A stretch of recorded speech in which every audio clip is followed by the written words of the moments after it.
Hey you guys, welcome back to my channel. My name is Val Melvis and today we'll be talking about my cottagecore work in progress. Yay!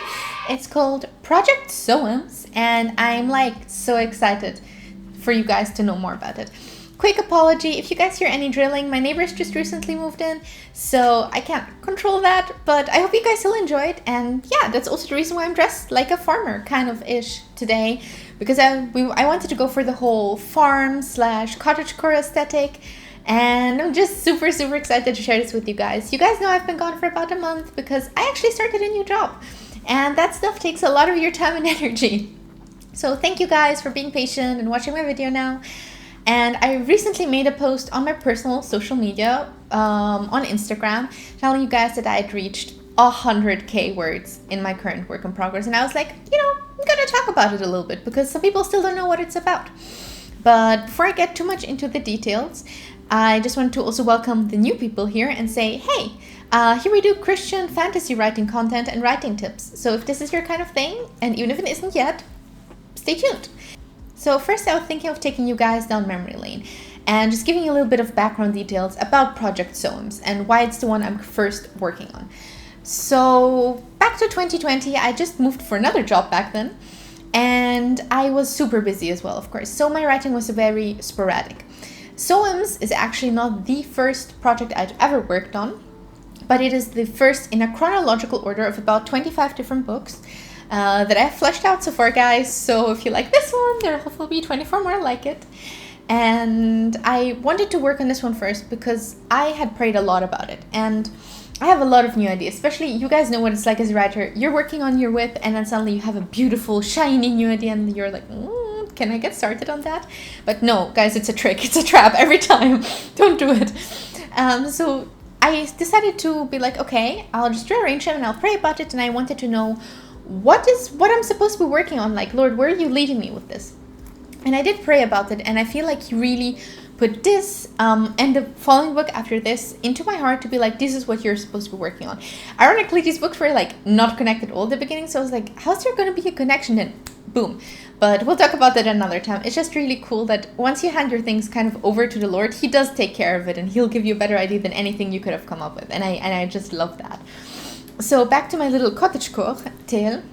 Sometimes I'm sorry for the fake accent. I don't know what that was. But I'm just really excited to be back here, you guys. So for my cottagecore dear, it started in 2020. Like I said, started a new job, didn't get a lot of time. Does that sound familiar? So your writing gets really sporadic. Every day turns into 2-3 times a week, turns into a couple of times a month, and then you lose that spark for that story. So I've been dragging my feet with this story for about 3 years.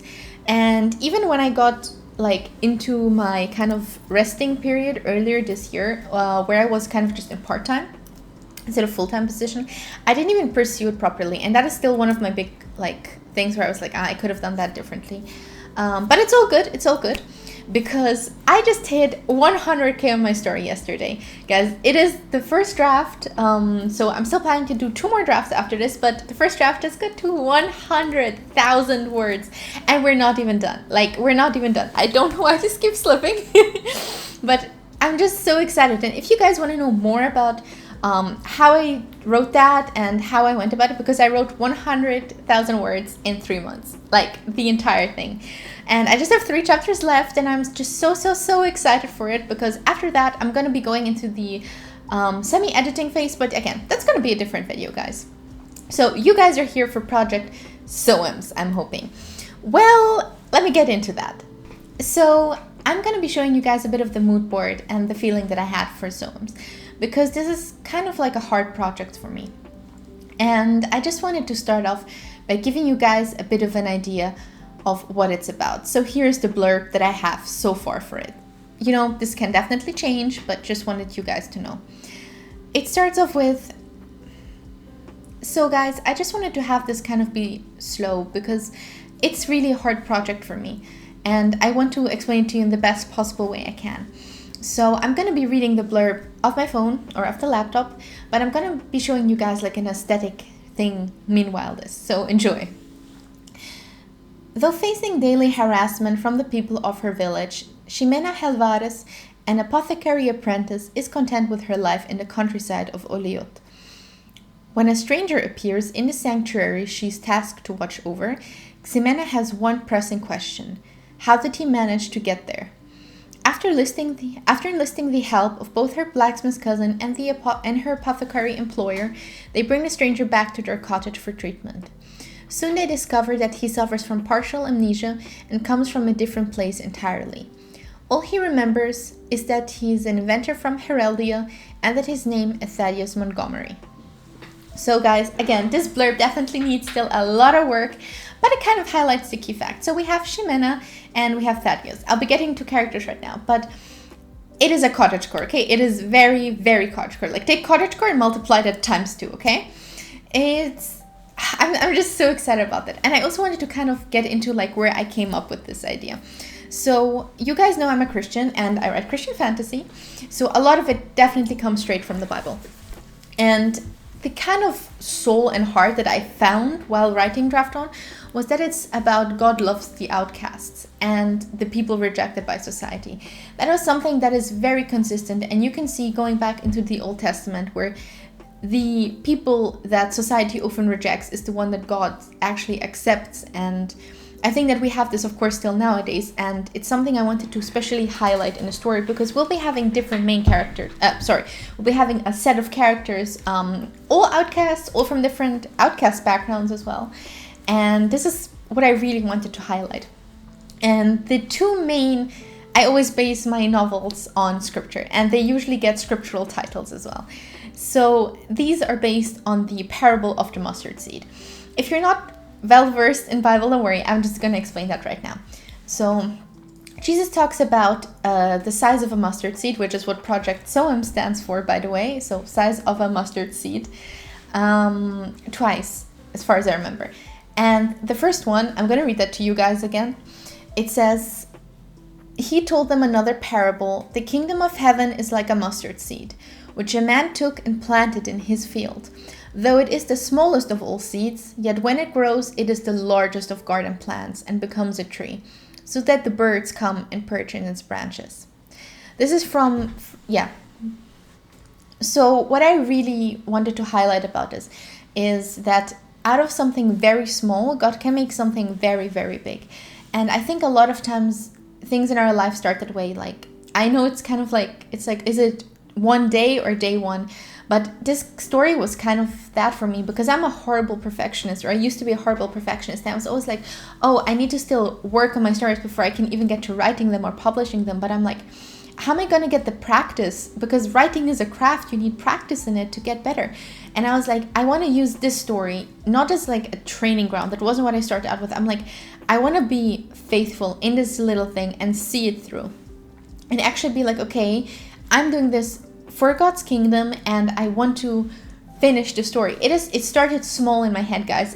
And now it's kind of, and like it says, it's like it's grown into this tree and the branches are branching off into other novels and other timelines and other and it's so fantastic, and I just really, really love it. And this was like one of the things that really motivated me to write it. And the second parable, he replied, because you have so little faith. Truly, I tell you, if you have faith as small as the mustard seed, you can say to this mountain, move from here to there, and it will move. Nothing will be impossible for you. And I just want to highlight here that Jesus doesn't talk in exaggerations. I don't think he says nothing will be impossible for you, and he means it like, oh yeah, most things won't be. No, I think he generally means like nothing will be impossible for you. And I try to reflect that, like, this Bible verse became the core that I built Ximena, my main character, around. And we're going to get to her in a second, but that's kind of who I want. She's like very, very small in her society. She flies more than under the radar. She doesn't have the grandest skills. She doesn't, have the grandest looks or the smarts or whatever. But she is faithful. Like, she's faithful to a fault. And I really wanted to once again highlight what having that faith is. And I'll get back to that in the themes today. But so you guys just know, this is what inspired Project SOAMS and the name and everything. And like you guys can guess, it is a cottagecore and deaf representation. And that's because cottagecore is awesome. And I used to be hard of hearing as a child before I got surgery. Also, the mother of one of my closest friends, she's also part of the deaf community.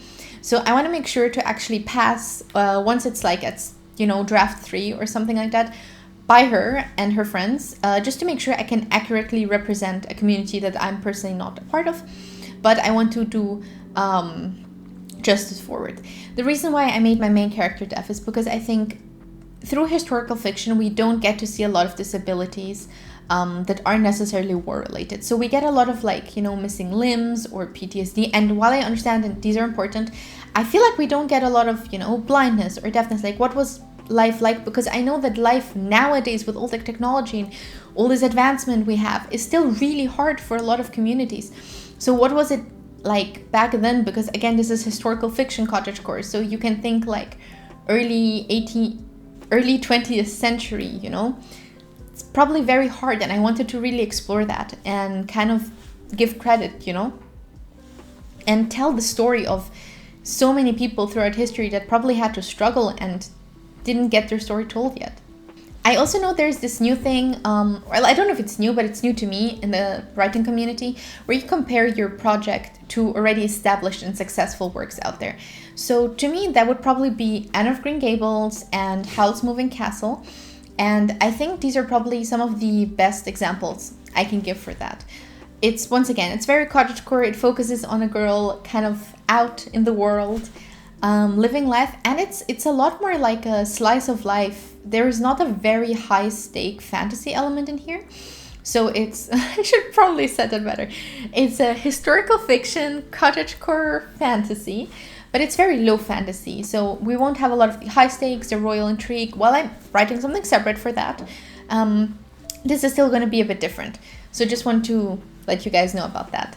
Now we get to the good part, which is world building, and it's my absolute favorite part to do for any and all stories. And I'm really meticulous about it because it needs to be realistic enough, but have a touch of fantasy to it to make it something new and unexplored to people. So the setting for my project is Basque Country, or a fictional version of it. Basque Country and Navarre. These are regions that are between Spain and France. And the reason why I picked this is because it has a huge culture that is vastly unexplored. It also ties into the Basque mythology. It plays a huge role in the story, actually. And it's one of the mythologies I haven't found literally any books about. There is nothing written so far that I found.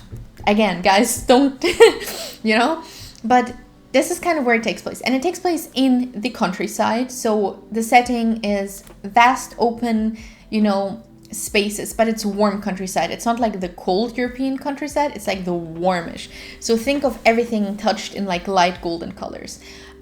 We also have the mountains and the hill countrysides. This is kind of what I'm going for here. We also have the whole small town. People have their own cabins or cottages, and people have an apothecary shop, and everything is just so, I don't know how to call it. I love that sort of thing, So this is kind of what we're going in that direction. And talking about characters now, so I'm going to just give you guys a quick little introduction to them. We got Ximena Alvarez. So I made a little art breeder image for her. I'm not very good at it yet, guys. So please excuse that, but one of her main characteristics is that she has golden eyes. She's very petite, very small, very strong, but a very sweet girl. So she's supposed to be 16 years old. She's an apothecary apprentice, and her main characteristics would be nurturing, kind-hearted, kind from her actual heart, not just doing it because she has to. But she can also be a little naive at times, and her main inspiration, in my opinion, was Hadassa from A Voice in the Wind. It's a great novel. You guys should read it, but it is not for the faint of heart. I just want to let you guys know. And then we have Thaddeus. So Thaddeus Montgomery, our inventor from Heraldia. I wanted him to be kind of like a fiery contrast. So he's very imaginative. He is very curious, and he can also be very reckless sometimes because of it. So I'll also he's also an ADHD representation. And yeah, he's the guy that's suffering from amnesia at the beginning of the book. We'll see how that turns out. And lastly, we have Mira. She's the antagonist. And when I decided to make Mira, I wanted to essentially just set her up as the most opposite to Ximena that I can. But then she kind of turned into her own of course, character with her own flaws and good points, and she is very resourceful. She is very dedicated to her own cause, and she is incredibly overly ambitious, so much that it can actually hurt her in the long run. I won't be saying too much because that's going to give away some plot, but these are just 3 of the 8 main characters, I think, if I counted that correctly, that we'll be having throughout this trilogy. So yes, it's going to be a trilogy, Lord willing, because the book it stretches like into, further. But this is hopefully going to be the first of the trilogy. And we'll see, the reoccurring character from the other books appear in the other books. I think I said that right. So we're going to draw to a close now. And I know the video isn't super long, but I just wanted to kind of highlight what I'm trying to go with this. So it is a cottagecore Christian fantasy novel, and the themes it highlights as well. And these were really hard to pick out. And I'm still suffering from, I think it's called debut author syndrome, where you try to pack like 20,000 themes into your first book. So I'm going to have to chill with it a little bit. But bear with me here, guys. The main themes that I wanted to include were loving your neighbors and your enemies from the heart. So it isn't just going to be like a good, nice world where everyone loves each other and everything's fine. But I want to portray Ximena as something that I find very lacking in society, which is to actually represent what you stand for in your faith. And I hope that it inspires Christians to take their faith more seriously as well, and not to let it be just a part of them, like, it's something like to do on your to-do list, and that's kind of it. I wanted to really show the power behind faith and how it changes lives, how it changes your life and other people's life. And I really want to represent what having a relationship with the Lord can look like, because that's really what Ximena is about. And she has her own dreams and hopes and goals, but she follows the Lord's pathway through them. I don't know if that makes sense, but it makes sense to me when writing it. Another theme I wanted to touch on, of course, you guys knew about already, was the outcasts. That one was really, really big to me. I'm just checking, guys, what's on my list. Yes, there's also, of course, the loving the work you do. And this is something you guys are going to see across all my works. Like, that is one of the consistent themes. Also in the short stories that I've written so far. I think that if every person did the work that they were meant to do, it would just be so much better. Like, I truly believe that if people had the option to do and pursue what they were made for, what they were created for, and what they're good at, it would just change the game. And loving the work you do, because that's what you spend, I would say, most of your time on every day for the rest of your life. So we're going to go into that, and there's going to be a little bit, of course, of other themes. There's going to be the whole coming of age, first love, making friendships. It's just kind of like sweet to see it again from a younger person's point of view as well, because they're kind of in their teens, most of them. So it's, 16, 17 till like 20-ish, that age. And that makes me feel so old. But these are kind of the themes I want to explore, as well as capitalism and environmentalism. I know it came out of nowhere, but it's something that I find can be very well done in a cottagecore novel, which takes, a lot more of the slow living and a lot of more living in nature seriously. And then we're coming to tropes, which I know you guys love, because I'm a sucker for tropes. Like, honestly, the thing works for me. I know it's a marketing strategy, but it works so well, so I'm gonna do it as well. So we got friends to lovers. We got that stuff, right? We do have forced proximity. We have amnesia. We got ancient secrets. We have steampunk and cottagecore, which I know aren't tropes, but they're like, I kind of put aesthetics with tropes, so we got that going on.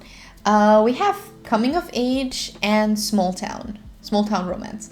So I don't know, guys, but I'm getting super excited about my own novel just talking about it. I'm really hoping you guys are like getting more interested as well.